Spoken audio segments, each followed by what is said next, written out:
الله الرحمن الرحيم لا أقسم بيوم القيامة ولا أقسم بالنفس اللوامة أيحسب الإنسان أن لن نجمع عظامه بلى قادرين على أن نسوي بنانه بل يريد الإنسان ليفجر أمامه يسأل أيان يوم القيامة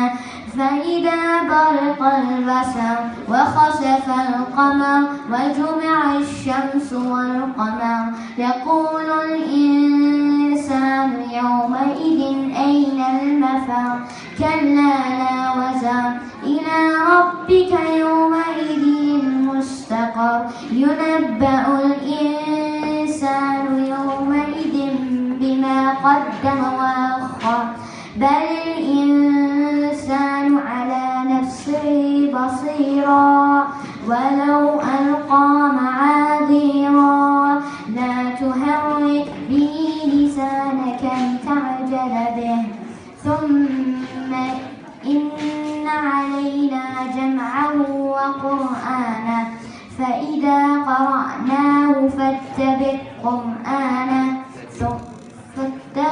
قرآنه ثم إن علينا بيانه. Allah fiqh, may Allah bless you, jazakallah khairan, and jazallah subhanahu wa ta'ala your parents, inshallah, in this world and in the hereafter, inshallah.